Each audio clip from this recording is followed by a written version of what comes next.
Star Wars is full of cool villains. Hey, thank you for stating the obvious, right? You're welcome. From the OG Darth Vader to Darth Maul, the Emperor, aka Emperor Palpatine, aka Darth Sidious, and whatever other names he can conjure up to avoid tax collectors, to a whole slew of downright nasty to mediocre Imperial officers. Then you have the likes of the Hutts, most notably Jabba the Hutt. But no matter which era of Star Wars has always been a clear-cut case, good versus evil, or at least the good versus evil in the Star Wars stories shown to us from a certain perspective. But there was never a doubt Darth Vader was evil, Sidious, evil. I know I've made videos in the past where some could argue that the Empire could be seen, at minimum, as just another government. But in the Star Wars Andor series, it's changed with the addition of Syril Karn, being ushered into the list of villains in the Star Wars universe, at least in the first 3 episodes that we've seen so far. But is he really a villain? And before you continue, I must warn you that there will be spoilers for the Star Wars Andor series, episodes 1 through 3, from this point forward. If you haven't seen it and don't mind being spoiled, by all means, continue. But you have been warned. Now, still here? Yay! Okay, first let me explain a little bit about the character of Syril Karn that you may not have known. In our world, the name Syril is of Greek origin and means lord or lordly. It's also the root word of Cyrillic, which is the type of alphabet used in parts of Eurasia and the Slavic countries. It is considered a very masculine name, which in itself is very bold, especially for a Disney enterprise. That's if you spell it Cyril. But when you spell it Syril, as in this character, the meaning alters to mean popularity, also a masculine name. But its gender is neither here nor there. When sounded out, the spelling really doesn't mean too much, as names often take on different spellings but retain the meaning. The name John, spelled both Jon and John, both sound the same and mean roughly the same thing. You get my point. The name means lord or popular. Got it? And I think the meaning will take on more sense as the series progresses. Okay, the word Karn is a Welsh word that means pile of stones, as in a pile of stones left at a grave, or even a derivative of the stacks of stones seen at many national parks in the U.S. I don't know, maybe they're around the world, but I've seen them in the U.S., so that's what I'm going with. If you know anything about Star Wars, we can assume Syril Karn, meaning lord and pile of stones by a grave, or popular pile of stones, can't be a coincidence. That's the background of his name in our universe. Take it or leave it. Doesn't matter to me. Now, let's get into his villainy, or should I say, never mind. I'll categorize him when I think of the proper word. Whatever the proper word, Syril Karn is definitely the antagonist from the perspective forced on us in this Star Wars story. I mean, he's hunting Cassian Andor, the star of the show. But is he really a villain? Simple answer, no. He's a different kind of antagonist than we haven't seen before in the Star Wars universe at any other time. As much as we were shown that Anakin Skywalker was a good man and a talented Jedi, his alter ego of Darth Vader was evil. As much as Palpatine wanted to bring peace to the galaxy, villain. Darth Maul, villain. Attacks people when provoked.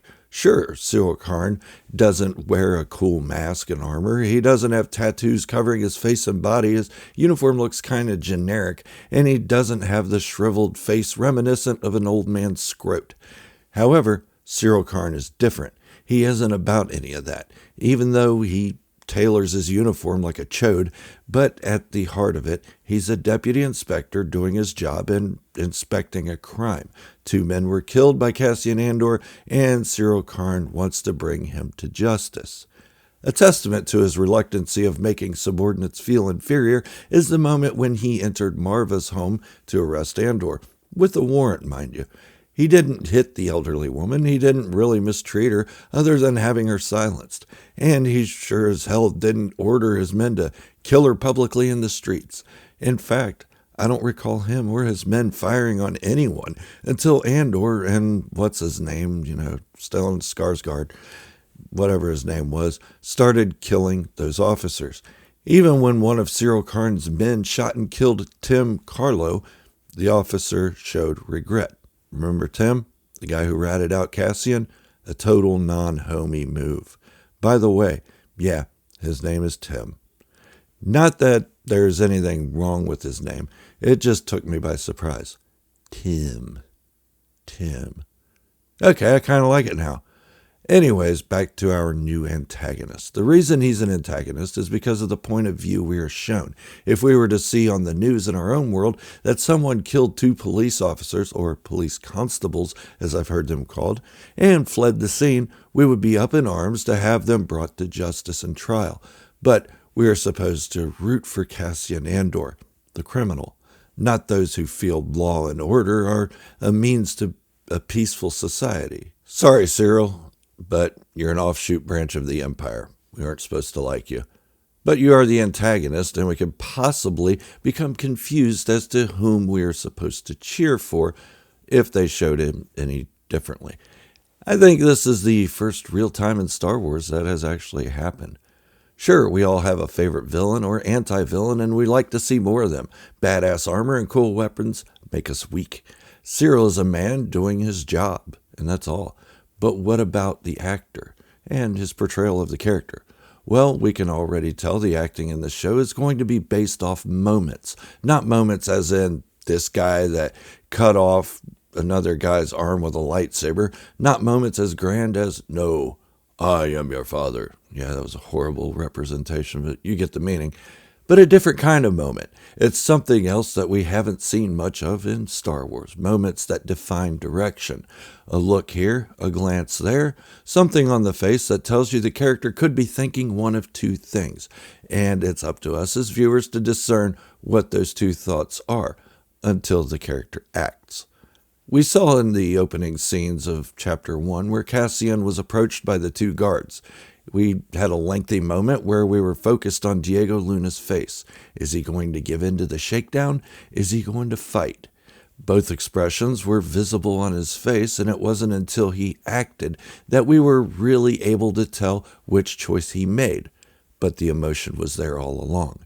Then, near the end of the episode 3 that is, we see the same style of acting and direction on Kyle Solar's face. That's Syril Karn's real name in real life, by the way. When you can see the thoughts and feel their emotion without being told, that's brilliant acting. And we definitely get that from these 2 actors in Andor. Some have called the show slow, but I see these moments as having more meaning and fulfillment than someone shooting another person with a blaster or someone else chops off an arm. Yes, those moments are fun to watch, and they do define certain aspects of Star Wars, and they are most likely welcome, especially with me. I do welcome that. I like seeing lightsabers cut off arms for some reason. It's just weird. So I'm not saying this style of writing and directing is better, just different. It's going to add a new dimension to the characters, making this very much a more thought-provoking way of storytelling in the Star Wars universe. This definitely will not be anything we're used to. It may take some time and adjustment for some of us, but so far, with the way it's shaping up, this may be the greatest Star Wars series yet under the Disney umbrella. I don't think Syril Karn will end up being a hero in this tale, but I could be wrong. Wait, let me rephrase that. I don't think he will be turned easily to the side of the rebellion, but I could be wrong, like I said. We could get another story similar to that of Agent Kallus in Star Wars Rebels, a diehard Imperial who becomes disillusioned with the Imperial ranks and turns. It's a great story arc, but it's also been done. Not to mention Finn. Syril Karn is different. We can almost relate to him. We can almost feel empathy for what he's going through and trying to accomplish. Arrest a man who has committed double homicide of 2 agents. I'm really liking this show. I've watched it 3 times already and plan to watch it more. Not bad for a show I wasn't really excited for when it was announced. But this is storytelling, and Syril Karn is a great addition to the Star Wars universe, and I hope to see so much more from him. This is Gerald from Star Wars Fanatics signing off, wishing you all great health, happiness, and peace. Thank you all for watching, and remember, this is the way, the only way.